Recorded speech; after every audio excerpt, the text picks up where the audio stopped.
Hello everyone, welcome back to your channel useful tips. Friends, आज की इस video में मैं आपके साथ शेयर कर रही हूँ कि वर्मी कंपोस्ट क्या है और इसके क्या क्या फ़ायदे हैं। और अगर आपके पास लिमिटेड स्पेस है तो आप उसमें भी वर्मी कंपोस्ट कैसे बहुत आसानी से तैयार कर सकते हैं। तो इस वीडियो के एंड तक बने रहिए। और अगर आपने चैनल अभी तक सब्सक्राइब नहीं किया है तो ऐसी आने वाली यूज़फुल वीडियोज़ के लिए चैनल को प्लीज़ सब्सक्राइब भी ज़रूर कर लें। तो सबसे पहले कि वर्मी कंपोस्ट है क्या, तो बेसिकली जब हम अपने किचन वेस्ट फूड मटेरियल, गोबर आदि चीज़ों को डिकम्पोज करने के लिए डिफरेंट टाइप के अर्थवर्म्स की स्पीसीज़ का यूज़ करते हैं, तो इस डिकम्पोजिशन प्रोसेस के पूरा होने पर जो हमें फाइनल प्रोडक्ट मिलता है उसे वर्मी कंपोस्ट कहा जाता है। तो वर्मी कंपोस्ट बनने का जो प्रोसेस है उसमें ये अर्थवर्म्स ऑर्गेनिक मैटर को खाते हैं और ये इनके डाइजेस्टिव ट्रैक से होता हुआ वेस्ट मटेरियल के रूप में यानी छोटी छोटी कास्टिंग के रूप में बाहर आता है और इसी को फाइनल प्रोडक्ट वर्मी कंपोस्ट कहा जाता है।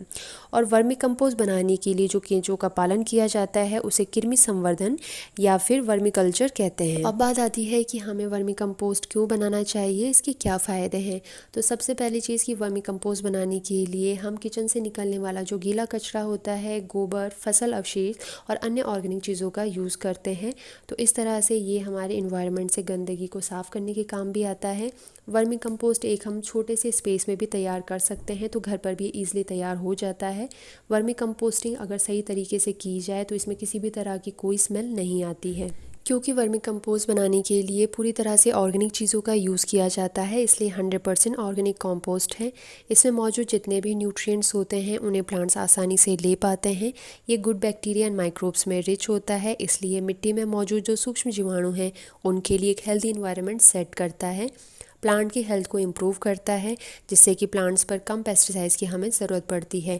प्लांट हार्मोन्स में रिच होता है, इसलिए प्लांट की ग्रोथ को भी इम्प्रूव करता है। मिट्टी में ऐड करने पर ये वाटर होल्डिंग कैपेसिटी मिट्टी की इंक्रीज़ करता है और साथ ही एक स्लो रिलीज फर्टिलाइज़र की तरह काम करता है। अब बात करते हैं कि वर्मी कंपोस्ट किस तरह से तैयार करना है।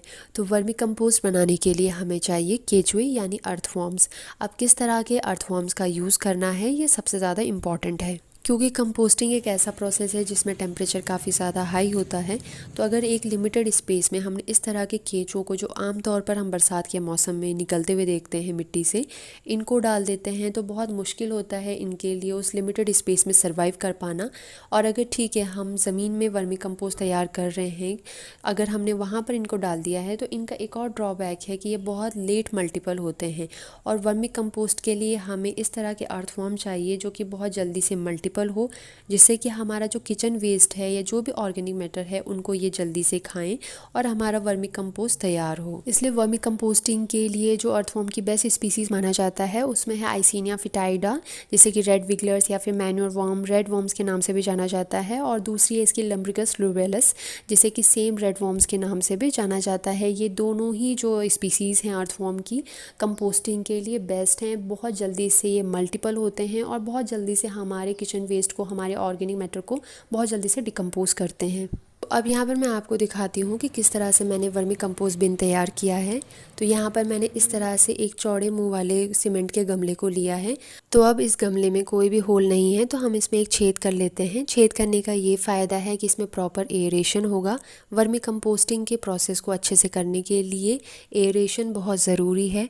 दूसरी चीज़, इसमें जितना भी एक्स्ट्रा लिक्विड होगा, जिसे कि वर्मी वॉश कहा जाता है, जो कि माइक्रो न्यूट्रिएंट्स रिच एक सॉल्यूशन है हमारे प्लांट के लिए, उसे भी फिर हम नीचे से कलेक्ट कर पाएंगे। तो क्योंकि वर्मी कंपोस्ट मैंने गर्मियों में बनाना शुरू किया था, तो मैंने सोचा क्यों ना इसके अंदर एक लेयर मिट्टी की मैं लगा लूँ, जिससे कि बहुत जल्दी से सीमेंट का गमला गर्म ना हो और इसके अंदर थोड़ी देर मॉइस्चर ज़्यादा देर तक बनी रहे। तो वर्मी बेड बनाने के लिए सबसे पहले लेयर जो होती है स्टोन की लगाई जाती है। तो यहाँ पर मैंने टूटे हुए गमले के पीसेस ऐड किए हैं। आप कोई और पत्थर भी इसमें ऐड कर सकते हैं। स्टोन्स को ऐड करने के बाद जो दूसरी लेयर होती है वो रेत की होती है, लेकिन अगर आपके पास रेत नहीं है तो इसकी जगह आप इस तरह के जो बॉक्सेस होते हैं ब्राउन कलर के, उनको ऐड कर सकते हैं, या जो ब्राउन कलर के पेपर्स होते हैं उनको भी ऐड कर सकते हैं। तो यहाँ पर पहले मैं इसको छोटे छोटे पीसेस में कर लेती हूँ और उसके बाद फिर इसको थोड़ी देर पानी के अंदर सोक करके फिर मैं इसमें इसको ऐड करूँगी।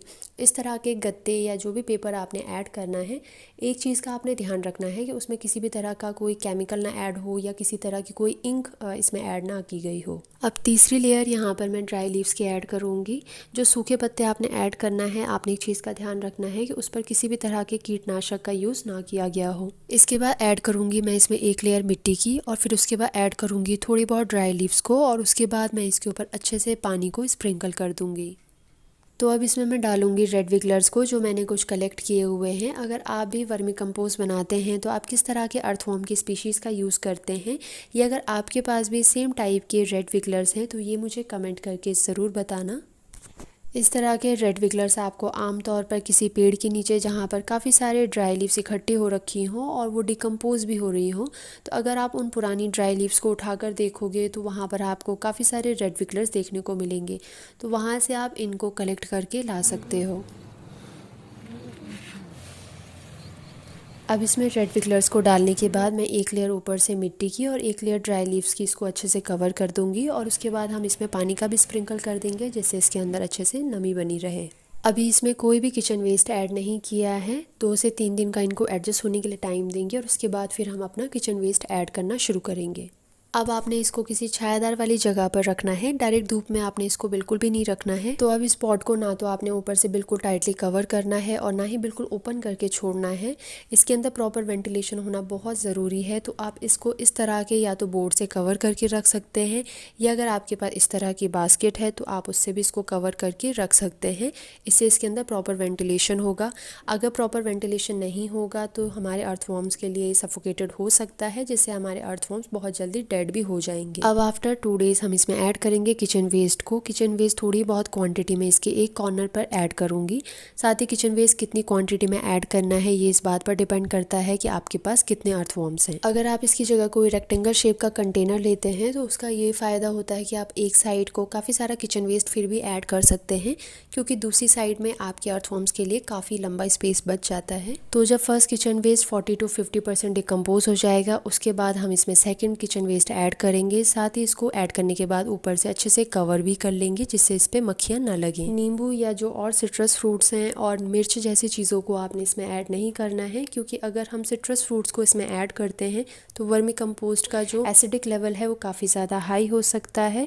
और दूसरी चीज़, मिर्च या जैसे नींबू जैसी चीज़ें अगर अर्थवर्म्स की स्किन के कॉन्टेक्ट में आती है तो उनको भी काफ़ी प्रॉब्लम हो जाती है। इंडिया में जब मई जून में टेम्परेचर काफ़ी ज़्यादा हाई होता है, उस टाइम पे आप हफ्ते में 2 से 3 बारी 3 से 4 छोटे छोटे बर्फ़ के पीसेस आप इसमें ऐड कर सकते हैं।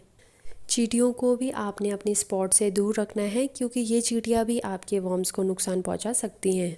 तो ये कुछ ऐसे फूड आइटम्स की लिस्ट है जो कि आपने अपने वर्म्स को फीड नहीं करवाने हैं। इसमें से कुछ फूड आइटम्स ऐसे हैं जो कि अर्थवर्म्स, रेड विगलर्स पसंद नहीं करते हैं, और कुछ ऐसे फूड आइटम्स हैं जो कि आपके वर्म्स को नुकसान पहुंचा सकते हैं। तो इस वीडियो को पॉज करके इस लिस्ट को ज़रूर रीड कर लें। 60 से 90 दिनों के बीच में वर्मी कंपोस्ट बनकर तैयार हो जाता है। ये इस तरह से काले रंग का, लाइट वेट, दानेदार और ह्यूमस रिच होता है। इसमें किसी भी तरह की कोई बुरी स्मेल नहीं आती है। अगर इसमें कोई बुरी स्मेल आ रही है तो यानी आपका वर्मी कंपोस्ट बनकर अभी तैयार नहीं हुआ है। वर्मी कंपोस्ट हार्वेस्ट करने के लिए इसे 2 से 3 दिन के लिए पानी का इसमें स्प्रिंकल करना बंद कर दें, जिससे कि जो अर्थवर्म्स होंगे कम मॉइस्चर होने की वजह से नीचे आ जाएंगे और आप ऊपर से वर्मी कंपोस्ट को हार्वेस्ट कर पाएंगे। वर्मी कंपोस्ट को हार्वेस्ट करने के बाद एक बार ही इसको छानकर ज़रूर देख लें कि इसमें कहीं बेबी रेड विगलर्स या इनके कोकून्स यानी इनके एग्स ना रह गए हों। ये इस तरह से येलो कलर के लेमन शेप्ड इनके कोकून्स हैं, तो आप इनको छानकर वापस इसके पॉट में डाल दें। तो आज की वीडियो में बस इतना ही। अगर आपको यूज़फुल लगी हो तो प्लीज़ लाइक, शेयर, मेरे चैनल को सब्सक्राइब ज़रूर कर लें। तो मिलते हैं फिर किसी नए यूज़फुल वीडियो के साथ। Till then bye bye and thank you for watching.